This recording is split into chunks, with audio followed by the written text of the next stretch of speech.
की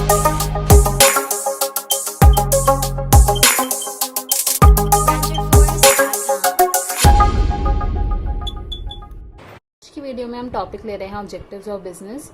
I hope आपको मेरी सारी वीडियोस पसंद आई हों। प्लीज़ हमारे चैनल को सब्सक्राइब कीजिए। तो आज हम लेने वाले हैं ऑब्जेक्टिव्स ऑफ बिजनेस, जिसमें हम ये पढ़ेंगे कि बिजनेस के जो क्या क्या ऑब्जेक्टिव्स हैं जो उसको अचीव करने होते हैं, और जो ऑब्जेक्टिव्स बनाती है बिजनेस वो कैसे बनाती है। तो कोई भी ऑब्जेक्टिव होता है बिजनेस का, तो उसको एक चीज़ व्यू में अपने लेनी होती है, अपने माइंड में रखनी होती है, जो भी प्रिवेलिंग एनवायरनमेंट चल रहा है, यानी कि जो भी एनवायरनमेंट है उससे रिलेटेड आपको अपने ऑब्जेक्टिव सेट करने होते हैं। विदाउट द व्यू और विदाउट द स्वॉट एनालिसिस और without the analysis of your environment आप कभी भी कोई भी बिजनेस ऑब्जेक्टिव सेट नहीं रख सकता, कर ही नहीं सकता।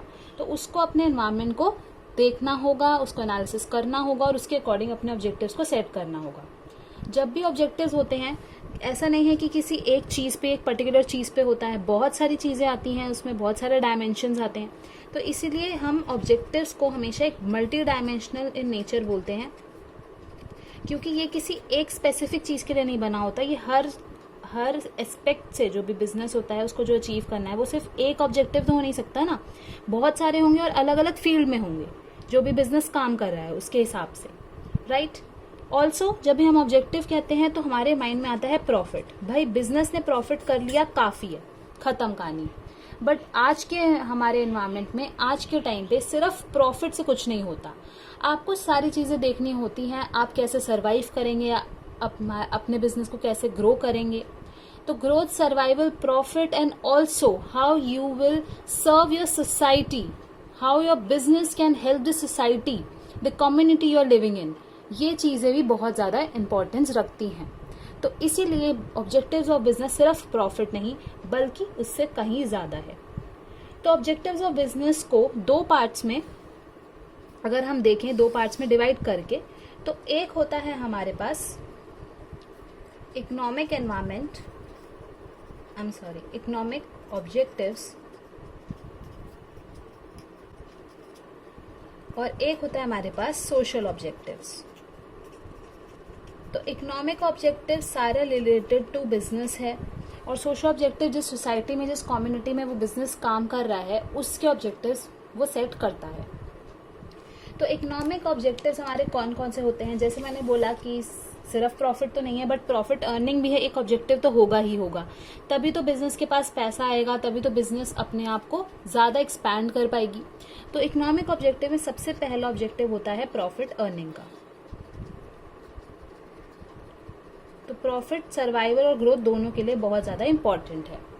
तो ये तो सबसे बेसिक ऑब्जेक्टिव हर बिजनेस का रहेगा ही रहेगा।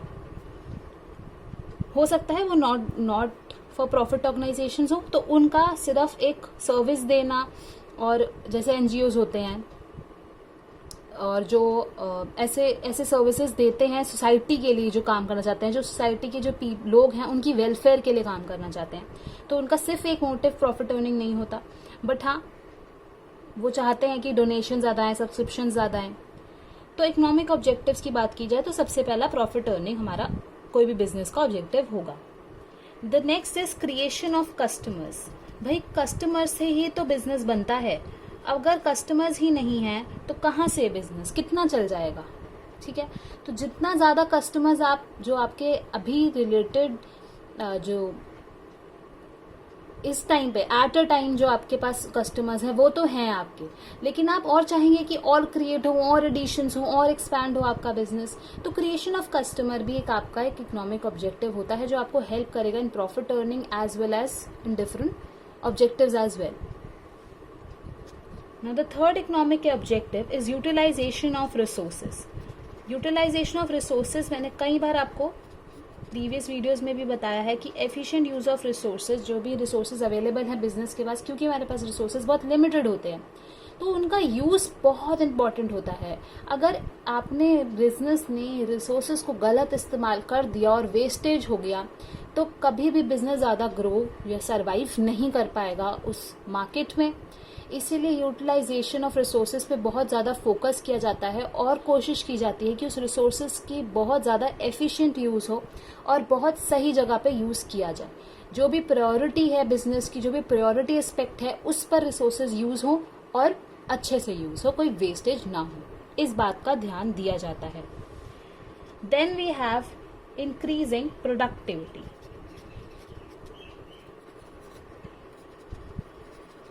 कोई भी बिजनेस चाहेगा कि उसकी प्रोडक्टिविटी इंक्रीज हो, उसका बिजनेस एक्सपैंड हो। अगर प्रोडक्टिविटी इंक्रीज होगी तो उससे क्या होगा, कॉस्ट रिडक्शन होने के चांसेस ज़्यादा हो जाएंगे, जिससे रिसोर्सेज बहुत अच्छे से यूज होंगे, जिससे प्रॉफिट अर्निंग बहुत ज़्यादा होगा। तो प्रोडक्टिविटी कैसे इंक्रीज होगी? प्रोडक्टिविटी इंक्रीज होगी हम अगर बिजनेस टेक्नोलॉजी के साथ चले तो, और अगर बिजनेस फेयर बिजनेस करे तो कस्टमर ज़्यादा क्रिएट होंगे, ज़्यादा प्रॉफिट होगा। और अगर आपके ज़्यादा प्रॉफिट है तो आप अपनी प्रोडक्टिविटी को इंक्रीज कर सकते हो, पर टू अ लिमिटेड एक्सटेंट। इसमें और भी फैक्टर्स आएंगे, जैसे कि जो इंडिविजुअल आपके अंदर काम कर रहे हैं, जो लेबर है आपकी, क्या आप उनको फेयर रिम्यूनरेशन दे रहे हो या नहीं। तब हमने जो ये इंक्रीजिंग प्रोडक्टिविटी है, अगर देखा जाए तो इसमें सोसाइटी का हाथ कितना ज़्यादा है, क्योंकि हमारे अगर सोसाइटी के लिए हम लेबर को सही रिम्यूनरेशन देंगे तो वो हमारी प्रोडक्टिविटी में भी इफेक्ट करेगा। तो अब हम आते हैं हमारे सोशल ऑब्जेक्टिव्स पे। तो सोशल ऑब्जेक्टिव्स, जैसे मैंने बोला कि बिजनेस, जो सोसाइटी है, बिजनेस को इतना कुछ दे रही है, उसको रिसोर्सेज दे रही है, उसको जगह दे रही है काम करने की। तो अब बिजनेस की बारी है कि वो सोसाइटी को कैसे अपने सर्विसेज दे ताकि कम्युनिटी का भला हो, लोगों का भला हो। तो सोसाइटी ऑब्जेक्टिव्स, ये सोशल ऑब्जेक्टिव्स में हमारे पास एक चीज आती है फेयर प्राइस, यानी कि आप फेयर प्राइस पे, या हम कह सकते हैं क्वालिटी भी आप इसमें इंक्लूड कर सकते हैं। तो price and quality of product जो आप दे रहे हैं वो बिल्कुल फेयर होने चाहिए। कुछ घपला नहीं करना चाहिए आपको प्राइस में कि आप प्रोडक्ट सस्ते बना रहे हो और बेच महंगे में रहे हैं। तो हमेशा ट्राई करो बिजनेस के लिए कि हमेशा फेयर प्राइस पे आप अपने कस्टमर्स को प्रोडक्ट्स प्रोवाइड करें। Then we have the next social objective is employment generation. जैसे मैंने बोला कि अगर आप लेबर को काम दोगे, अगर आप लेबर को काम दोगे तो एम्प्लॉयमेंट इंक्रीज होगा, सोसाइटी का भला होगा, लोगों का भला होगा। Then fair remuneration to employees, तभी तो वो काम करेंगे, वरना काम करेंगे ही क्यों।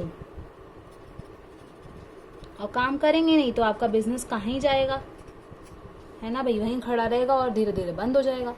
तो अगर आप फेयर रिम्यूनरेशन देते हैं तो लोग, एम्प्लॉइज खुश रहेंगे। अगर वो खुश रहेंगे तो आपके ऑब्जेक्टिव्स फुलफिल होने के चांसेस बहुत ज़्यादा हो जाते हैं। देन कम्युनिटी सर्विसेज भी आप करें, जैसे कि एनजीओज को सपोर्ट करें, एनजीओज को सपोर्ट कर सकते हैं। उसके बाद जो वीकर सेक्शन ऑफ सोसाइटी है उसके लिए कुछ काम कर सकते हैं, उसके लिए कुछ काम कर सकते हैं। तो ये ऑब्जेक्टिव्स बिजनेस के होते हैं, economic objectives and social objectives. So I hope आपको समझ आया हो। अगर आपको वीडियो पसंद आई तो आप प्लीज़ इसको लाइक कीजिए, शेयर कीजिए अपने फ्रेंड्स के साथ, and do subscribe to college tutor. Thank you for watching.